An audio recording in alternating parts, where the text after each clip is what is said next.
তোমার নিঃশ্বাস থেকে সব কিছুতে শুধু আমার অধিকার আছে, রক্তজবা, কারণ তোমার জন্মই হয়েছে শুধু আমার জন্য। তবে তুমি কেন ড্রাকুলার প্রেমে পাগল হচ্ছ মেয়ে?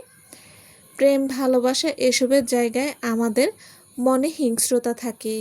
এমন সুদর্শন, কেয়ারিং একজন ছেলে, যে কিনা আমার বিপদে সবসময় আমাকে বাঁচাতে হাজির হয়, তাকে ভালো না বেসে থাকবো কীভাবে শুনি? কথাটা বলেই মেয়েটার সামনে দাঁড়িয়ে থাকা যুবকের গায়ে ঢলে পড়ে। সামনে থাকা ব্যক্তি কোনোভাবে তাকে সামলে কোলে তুলে নেয়। আর ঠিক তখনই শিট, মাথাটা ঝিম ধরে গিয়েছে। আজ আবার সেই স্বপ্ন। মাথার চুলগুলোতে হাত বোলাতে বোলাতে বিছানা ছেড়ে নেমে পড়ল একজন ব্যক্তি। দেওয়ালে ঘড়ির দিকে তাকাতে দেখে 12:30 বাজে। আজ আবার মধ্যরাতে ঘুম ভেঙে গেছে। খালি গায়ে ড্রেসিং টেবিলের সামনে গিয়ে দাঁড়ায় সে। নিজের শক্তিশালী সুঠাম দেহের প্রতিবিম্ব দেখে ভাবতে থাকে, কত মানুষের না যেন এমনটা কাম্য। কেন আসে বারবার মেয়েটা আমার স্বপ্নে? কেন বারবার সেই একই মেয়ে আমার ভেতরটা পুড়ে তছনছ করে দেয়? কোনো জবাব পায় না সে। পাশের ওয়াটার বোতল হাতে নিয়ে কয়েক ঢোক পানি খেয়ে বাকিটা মাথায় ঢেলে দেয়। তার সামনে চুলগুলোকে ভিজিয়ে পানি বেয়ে বেয়ে তার গলা হয়ে পুরো উন্মুক্ত শরীরটা অনেকটা ভিজিয়ে দেয়। তার বাবা বলে তাদের মতো প্রাণীরা নাকি নিজেদের ভবিষ্যৎ স্বপ্নে দেখতে পায়। তাচ্ছিল্যের হাসি হাসে ভাবে, তার মতো সুপার ন্যাচারাল পাওয়ারের কেউ কিনা সামান্য এক মানুষের প্রেমে পড়বে? অসম্ভব। শুধু বাধ্য হয়ে তাকে মানুষের মাঝে থাকতে হচ্ছে, নয়তো সে তো মানুষ জাতিকেই সবচেয়ে বেশি ঘৃণা করে। মায়ের ভালোবাসা, বাবার যত্ন, সব কিছু সে না, আর ভেবে লাভ নেই। তার মতো কেউ যে কিনা মানুষের রূপ নিয়ে দিনের বেলায়ও সবার সাথে মিশতে পারে, নিজের প্রকৃত অস্তিত্বে ফিরে গিয়েও সব কিছু করতে পারে, এমন শক্তিশালী কেউ মানুষকে কাছে টানবে না, কখনোই না। নয়তো মেয়েদের অপশন তার কাছে কম নেই। হঠাৎ আয়নায় তাকাতেই তার চোখের মণি বাদামি থেকে লাল রঙে হয়ে জ্বলজ্বল করে ওঠে, যেন এই মণি থেকে আলো বের হচ্ছে। এই চোখ অন্ধকারেও সব দেখতে পায়। হঠাৎ জোরে চিৎকার করে হুঙ্কার দিয়ে ওঠে পুরুষটি। মানুষ না, সে অন্য কিছু, যার ব্যাখ্যা বিজ্ঞানের কাছে নেই। ভয়ানক গর্জন দিয়ে শক্তি অনুভব করতে পেছনে থেকে পাখির মতো দুটো বড় বড় কালো ডানা বেরিয়ে আসে। বিদ্যুতের গতিতে দৌড়ে ছাদে গিয়ে গর্জন দিয়েই সেই পাখায় ভর করে সে উড়ে যায়। এখন তার শিকার ধরার সময়। বিয়ের শাড়ি এখনো গায়ে জড়ানো, গয়নাগুলো খুলে রেখে এসেছে, শুধু কাঁধে একটা সাইড ব্যাগ, কিছু টাকা আর মোবাইল ফোনটা আছে ভেতরে। ধীরে ধীরে ঘন জঙ্গলের পাশ দিয়ে হেঁটে যাচ্ছে একটা মেয়ে।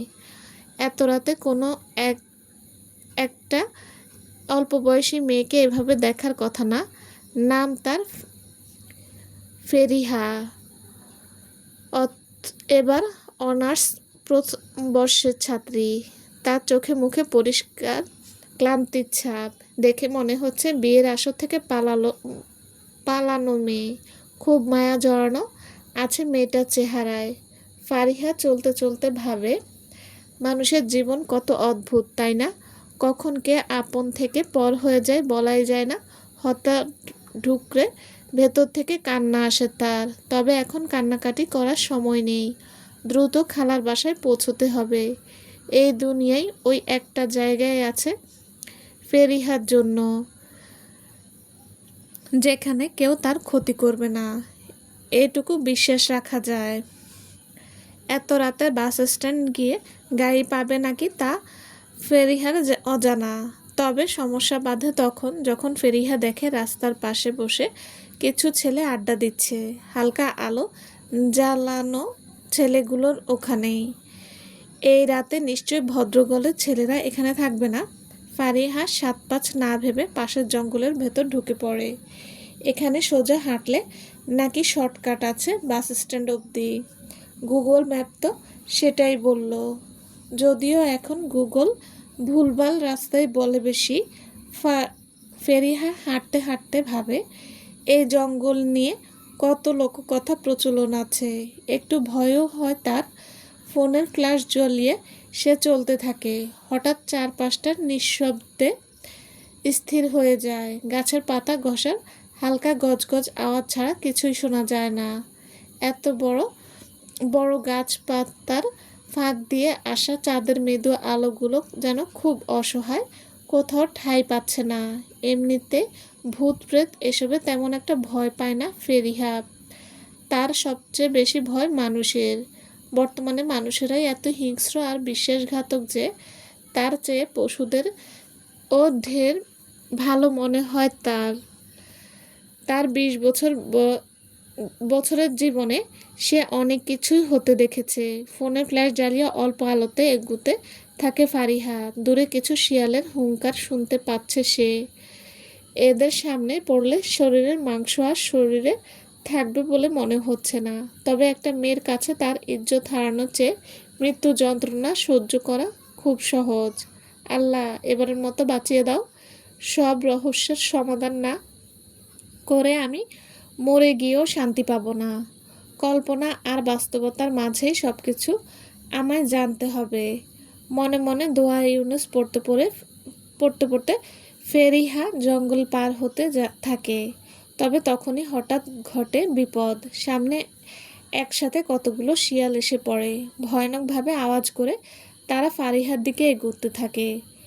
ফেরিহার ভয়ে যেন বরফ হয়ে যাওয়া উপক্রম। সে ধীরে ধীরে পিছনে একটা গাছের সাথে লেগে যায়। মনে হচ্ছে তার জীবনটা এখানেই শেষ। যেই না একটা শিয়াল তার উপর ঝাঁপ দিতে যাবে, তখনই কোথা থেকে কোথায় গেল সে। ফেরিহা কিছুই বুঝতে পারে না। এত দ্রুত কোনো মানুষের পক্ষে স্থান পরিবর্তন করা সম্ভব নয়। এ যেন বিজ্ঞানের সব ধারণাকে বুড়ো আঙ্গুল দেখিয়ে দেওয়ার মতো।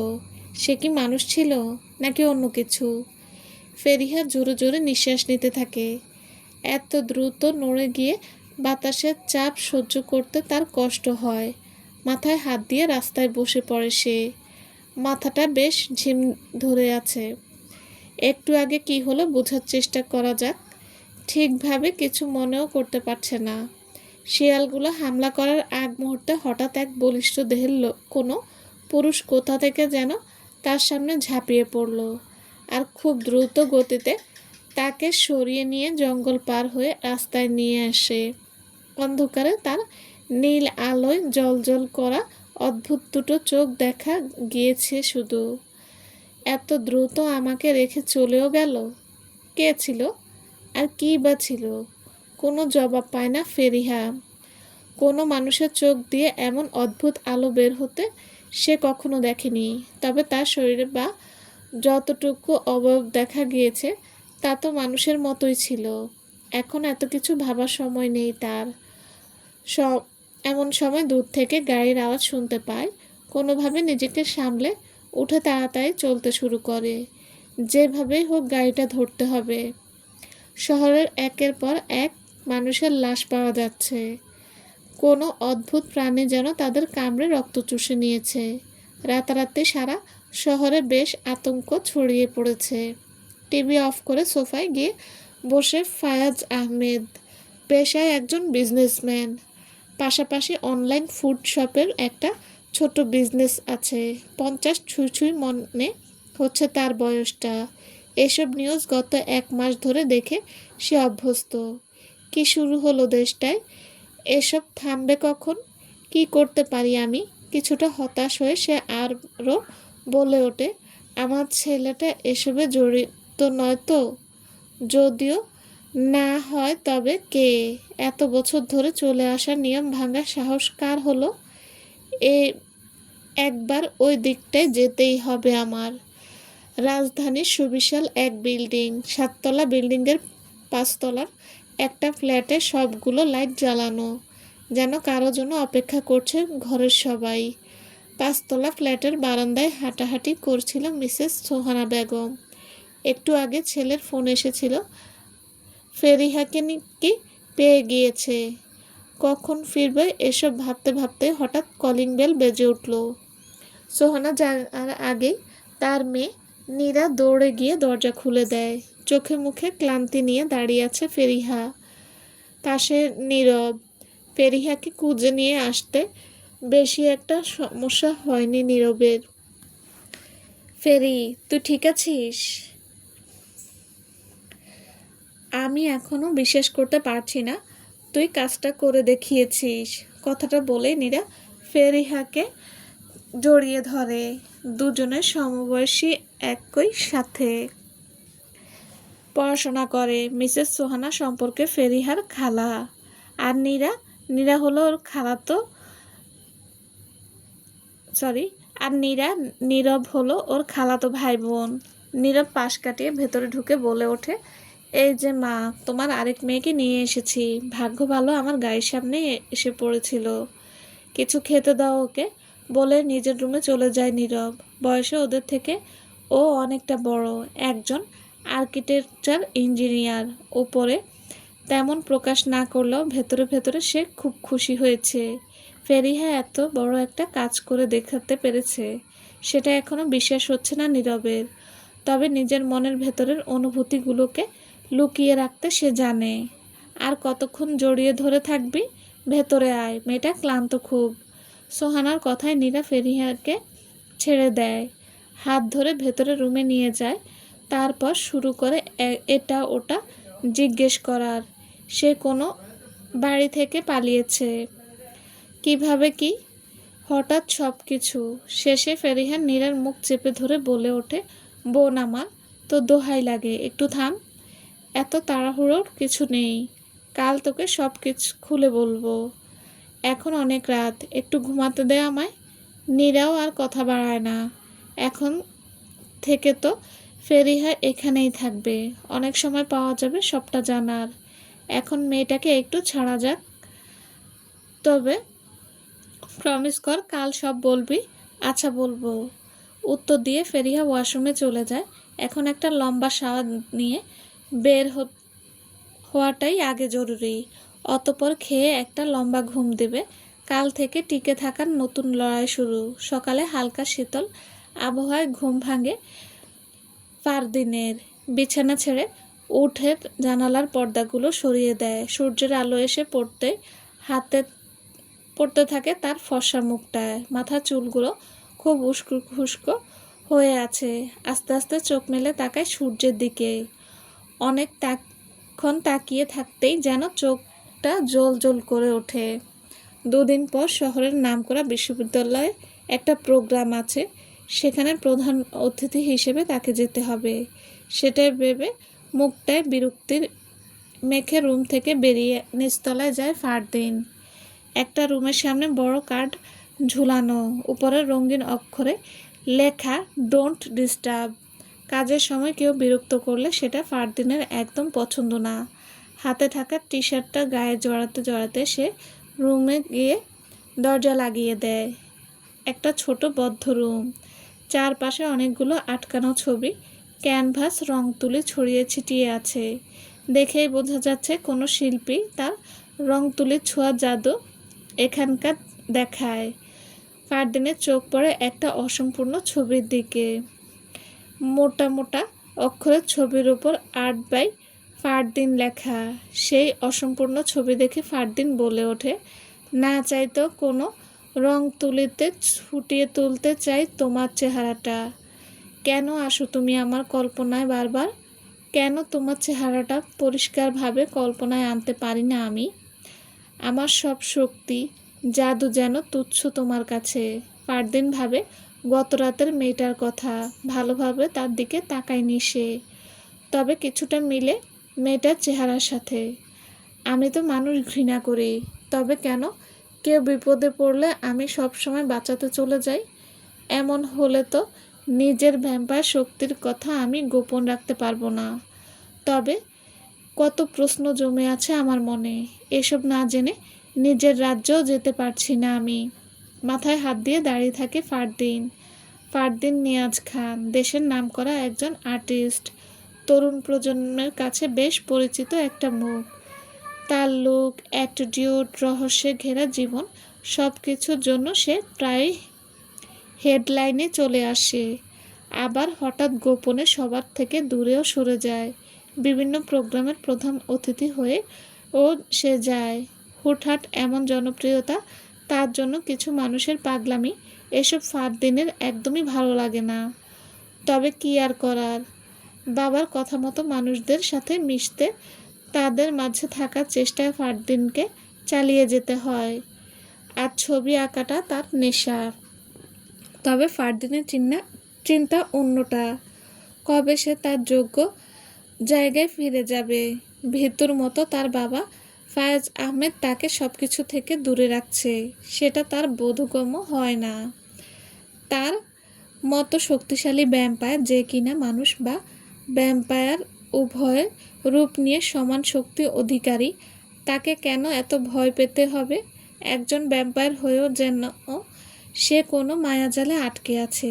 ফারদিন হাতে ব্রাশটা নিয়ে আঁকতে শুরু করে।